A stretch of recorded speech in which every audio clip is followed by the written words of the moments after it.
Back pain സീരീസിന്റെ രണ്ടാമത്തെ എപ്പിസോഡിലേക്ക് എല്ലാവർക്കും സ്വാഗതം. ഇന്ന് നമ്മൾ സയാറ്റിക്ക എന്ന് പറയുന്ന ഒരു കണ്ടീഷനെ കുറിച്ചിട്ടാണ് ഡിസ്കസ് ചെയ്യാൻ പോകുന്നത്. സയാറ്റിക്ക എന്ന് പറഞ്ഞാൽ നമ്മുടെ ശരീരത്തിലുള്ള ഏറ്റവും നീളം കൂടി അതുപോലെ തന്നെ ഏറ്റവും തിക്കായിട്ടുള്ള ഒരു നെർവ് ആണ്. ഈ നെർവിന് ഏതെങ്കിലും രീതിയിൽ ഇറിറ്റേഷൻ വരുമ്പോൾ ഉണ്ടാവുന്ന ഒരു കണ്ടീഷനാണ് സയാറ്റിക്ക. സാധാരണയായിട്ട് ഞരമ്പ് സപ്ലൈ ചെയ്യുന്നത് അരയിൽ ഭാഗത്തു നിന്നും താഴോട്ടാണ്. അത് കാലിലേക്കുള്ള രീതിയിലാണ് അതിന്റെ സപ്ലൈ പോകുന്നത്. സയാറ്റിക് നെർവിന് ഇറിറ്റേഷൻ വരാനുള്ള പ്രധാന കാരണങ്ങളൊന്ന് ഡിസ്ക് ബൾജാണ്. അതായത് ഏതെങ്കിലും പ്രശ്നങ്ങൾ കൊണ്ട് ഡിസ്ക് തള്ളിയിട്ടുള്ള അവസ്ഥകളിൽ ഈ ഒരു ഞരമ്പിന് കംപ്രഷനോ ഇറിറ്റേഷനോ വരാൻ സാധ്യതയുണ്ട്.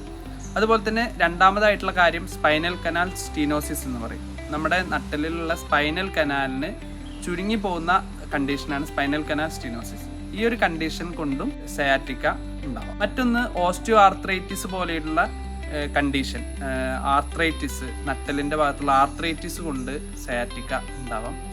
ഡീജനറേഷൻ, നട്ടലിന് വരുന്ന ഡീജനറേഷൻ, തേയ്മാനം കൊണ്ടുവരുന്ന പ്രശ്നങ്ങൾ കൊണ്ടും ഈ ഒരു സയാറ്റിക്ക എന്ന് പറയുന്ന അവസ്ഥ ഉണ്ടാവും.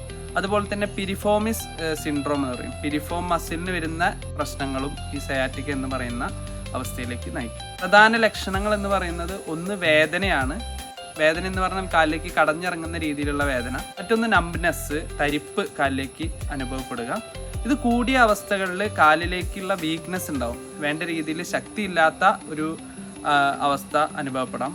അതുപോലെ തന്നെ കാലില് സെൻസേഷനുമായിട്ട് ബന്ധപ്പെട്ടിട്ടുള്ള പ്രശ്നങ്ങളും അനുഭവപ്പെടാം. സയാറ്റിക്കയ്ക്ക് നമ്മൾ തുടക്കത്തിൽ തന്നെ ട്രീറ്റ് ചെയ്താൽ ആയുർവേദ ചികിത്സയിൽ എക്സ്റ്റേണൽ അപ്ലിക്കേഷൻസ് അതുപോലെ തന്നെ ഇന്റേണൽ ആയിട്ടുള്ള കഷായങ്ങളും നീർക്കെട്ട് കുറയ്ക്കാനും ഡിസ്കിൻ്റെ പ്രശ്നങ്ങൾ മാറ്റാനുള്ള ചികിത്സകളും ചെയ്താൽ നല്ല രീതിയിൽ സയാറ്റിക്ക മാറ്റിയെടുക്കാവുന്നതാണ്.